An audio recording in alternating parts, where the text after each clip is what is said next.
What is up guys, Thunder Studios here, and today we're going to be taking a look at the Sonic the Hedgehog X Transformers crossover figures, Blue Booster and Wingtail. For this review, I think I'm going to start with Blue Booster since he is my favourite of the two. Not that there's anything overly wrong with Tails' figure, but Sonic is just my favourite. Just starting off here, he's got like this very mechanized head sculpt, which looks really good with like this blue paint for the eyes. And like there's even a black dot there for the nose. And like this gorgeous like bronze paint for the chest and the arms. This looks really good. He has some quite wide shoulders that make up the back of the car.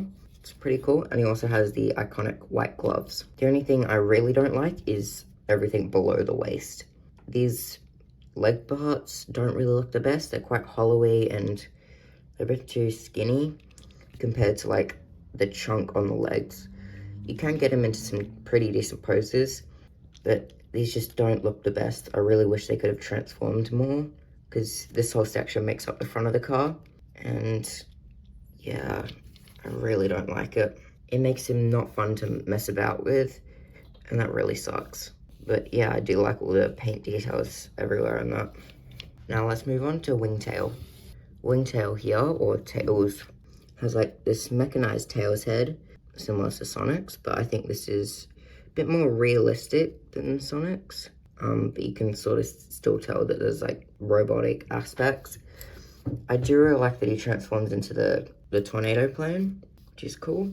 I really don't like all the kibble on this guy. There's these parts on the arms, which they are detachable, but it doesn't say anywhere what they're used for or anything, because they are on 5mm ports, but like he's got these wings here, and the entire back of the plane just makes up his tails here, which is a nice inclusion, but I just wish they would have dispersed that somewhere else.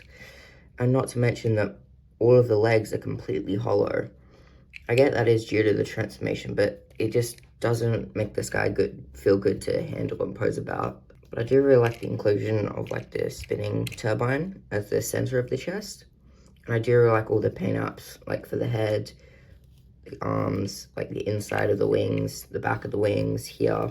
He is pretty well painted up, and I do really like that. So for Tails' articulation, he has a ball joint at the head, which can rotate and only slightly look up. For the arms, I'm just gonna take off these parts so you can see the full range.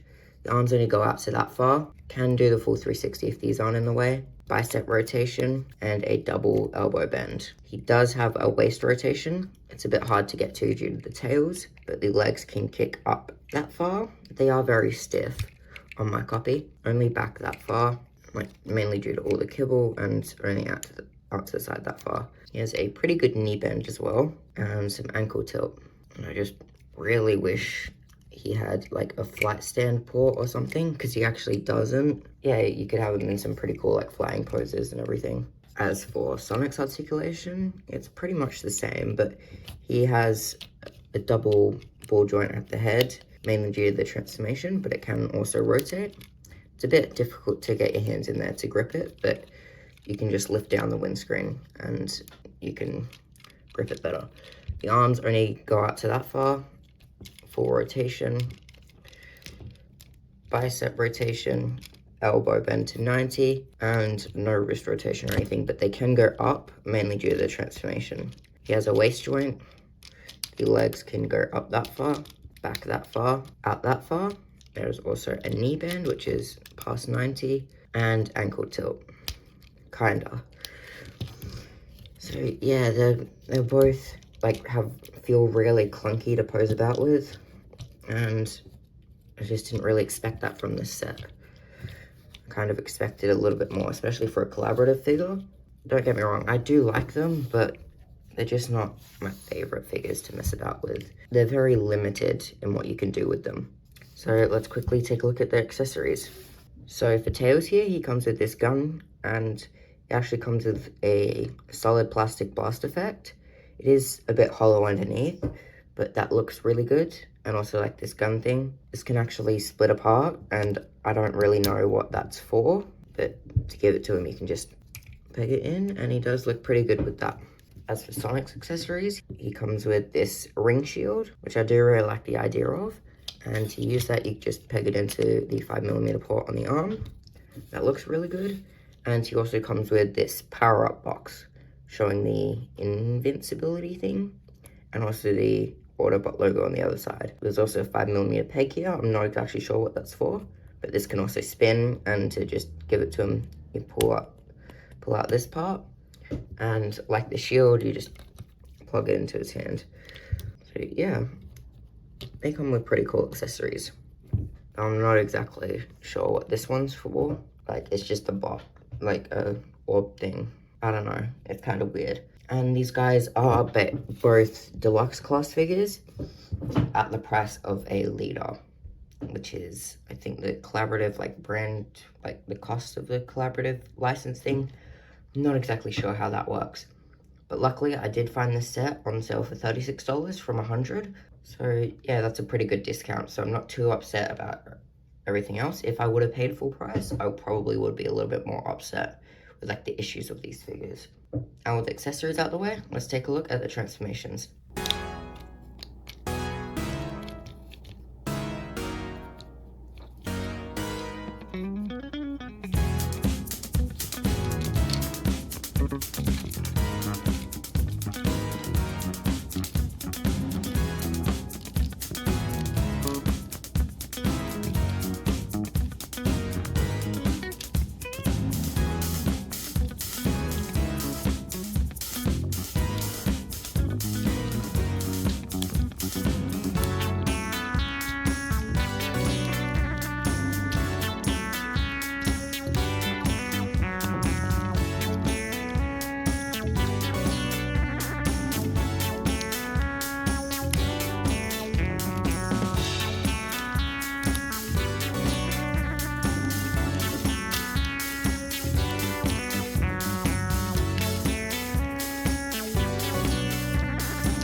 And there you have them in their alt modes. Sonic's transformation was alright, but Tails' one was absolutely atrocious. I did not like doing that. It was not very fun, and it doesn't even like fully tab in or anything. See this bend here? It's meant to be straight. I think that's got something to do with the feet. They don't really slot in or lock in or anywhere. But I do really like the spinning propeller and the paint on there. and most of the wingspan is actually silver, both ways. And I like the clear cockpit there, and the Sonic logo there. I'm not really a huge fan of how the feet just like stick out like that. They could have molded it different to fit flush, but it does look pretty good. And also, I forgot to put down the wheels, but it has wheels. And I'm pretty sure this is our first ever biplane transformer. It does look pretty good. As for Sonic's one, this is his car from the Sonic Racing series games. And I think it's a bit shorter than the ones from those games. Haven't really played them in a long time. But I do really like the light bar across the front and the grille. And the white on the doors. And the tail lights on the back. Wish there was like another panel that came over and made this a bit more flush. It looks kind of weird sticking out, and also like most of the joints in there you can actually see because of the transparent plastic. And I really wish these wheels were pinned on, because since they're just mushroom pegs, they don't really roll well. And since this is like Sonic and this whole thing is going fast, yeah, I really wish they could have pinned those wheels. As for weapon storage, Tails just has a 5mm port in the bottom of his feet for his booster to go, and that looks pretty good. And that makes him sit up straight if you did want that. But for Sonic's weapons, he doesn't have a single 5mm port on him anywhere at all. Not even like some like fake weapon storage that just sticks out the top, which really sucks. Like, there could have been a port at the back here as like a shield or something, but there is no weapon storage at all, which really sucks. Like, these figures really aren't the best of the collaborative series. I have the Jurassic Park set as well, and that's much better than these two. So let's get these transformed up again, especially Tails with that painful transformation. And let's wrap out and I'll give you my final thoughts. So yeah, for my final thoughts, I don't really think this is a good set. I mean, Sonic's okay, but Tails, I really don't like him. He just doesn't work as a transformer. Nothing taps in, nothing. He's got so much kibble on him. It's very hard to play with, and these are toys after all. And if like on the box it says 8+, if you're gonna buy them for an 8-year-old, I don't think they'd enjoy them that much. And they'd probably break them due to how the clearance is and everything, due to all the kibble and everything. So yeah, I don't really recommend this unless you find it on deep discount like I did. And even then, I still kind of feel ripped off. But I do really hope Hasbro ends up making another 2-pack of Shadow and Knuckles and see if they have better QC or better transformations. So yeah, if you enjoyed this review, make sure to comment what figure you want me to review next, like and subscribe. I'll see you next time.